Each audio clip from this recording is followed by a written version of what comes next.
6,000 protesters march on downtown Portland, fed up over what they call corporate greed that has doomed the economy. We have live team coverage on Occupy Portland. We begin with Kyle Eboshu, who's been watching it all live up in Sky 8. Kyle. Tracy, first a late development. Within the past hour, Portland police announced that it will allow the protesters to stay downtown overnight. The city has suspended the camping ordinance for the two parks where they've assembled. Below us, you can see that particular area. It's around 3rd and Main downtown, and quite a crowd still there tonight. Police estimate somewhere between 5,000 and 6,000 people were on the streets as part of this demonstration today. So far, this Occupy Portland protest has been peaceful with no reports of injury or property damage, but the group is large and vocal. A massive protest hit Portland. The goal? Occupy the city and speak out against corporate America. The middle class is being destroyed by Wall Street greed, and we need to change that. From Sky 8, you can see the crowd zigzag through downtown Portland. Police estimate 5,000 to 6,000 protesters were on the street, stopping traffic and keeping police on their toes. Show me what democracy looks like! Occupy Portland is part of a national movement.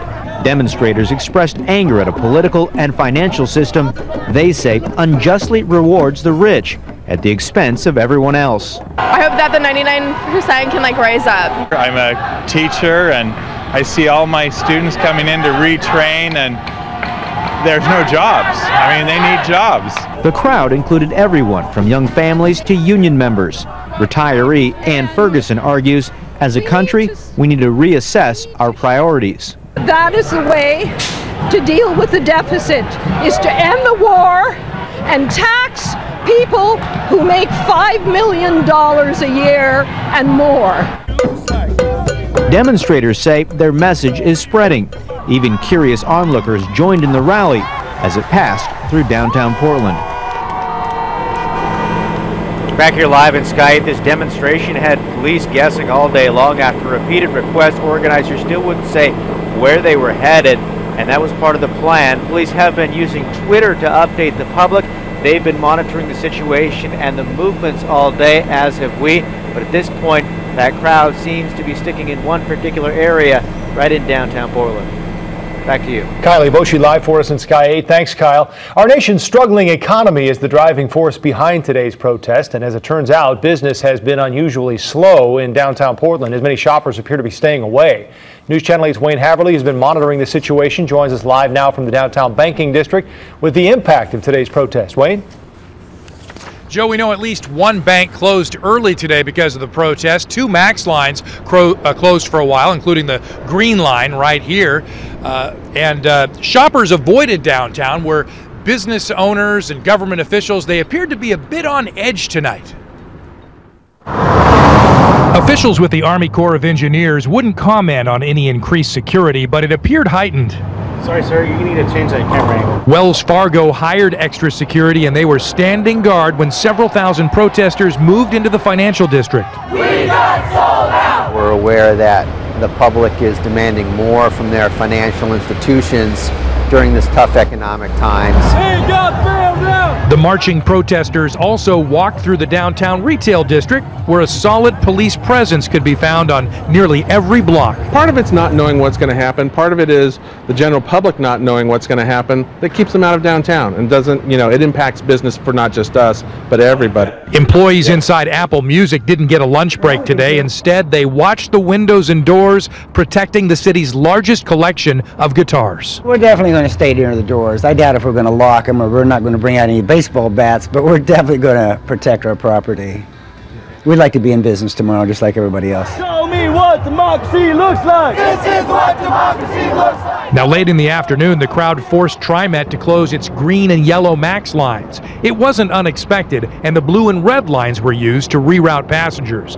All over the Rose City, business people watched, listened, and crossed their fingers, hoping everything remained peaceful. And so far, everything has remained peaceful. Now the protesters, many of them have gone home, but still a very large group, and they're congregated just on the other side of Wells Fargo Center in a park. We don't know how long they'll be there. Back to you. Well, thank you, Wayne. We're going to find out. We're going to head over there now because that's where News Channel 8's Mike Benner is with the protesters at Lonsdale Park on Southwest 3rd. And Mike, police say they could spend the night there. Do you think anyone will? Yeah, Tracy, I really do. In fact, let's take a look right now. These people set up shop here about, say, an hour and a half ago. And they're going to be here all night because new since 5 o'clock, we have learned that city officials have waived the camping ordinance for this park and for Chapman Square. So it will be occupied by these protesters. Now, we've been out here all afternoon.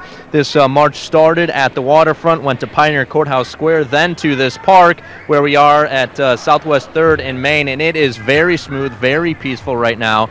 Very encouraging to see, actually. I've actually seen a few altercations, but nothing that really escalated above a shout. Everything is very peaceful. There are a number of cops on bicycles, on motorcycles, on horseback.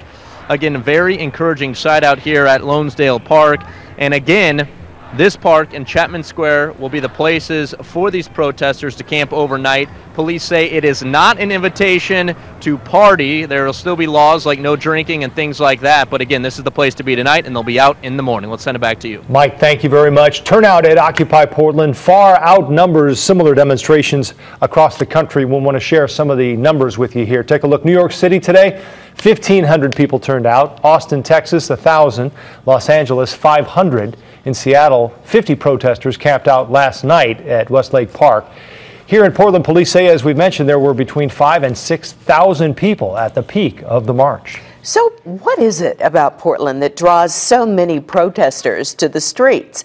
News Channel 8's Erica Hartquist is live in downtown Portland with some insight. Erica. Tracy, good evening. As you know, protesting is not new to the Portland area. Well, sociology professor at Portland State University, Randy Blazak, is a professor there, and he says since Portland is largely a middle-class city, people here are more educated compared to other cities. Today's protesters say the gap is widening between the rich and the poor, and the middle class is being destroyed through corporate greed. From anti-war protests to homeless protesting, you name it, we here in Portland practice our right to gather on the streets. Some protesters have been peaceful, and others, as you know, have not. Blazak says we protest because we're a bit more plugged in terms of political movements. It's complex. There's a lot going on. Everybody brings a little bit to the table of their own personal issues. There are probably people here that want to talk about Palestine, or people want to talk about sexual reproductive rights, and everybody sort of is invited to the party. But the theme is about what's happening to the American dream. And he thinks this movement will continue, he says, as long as the protesters remember to focus on their message.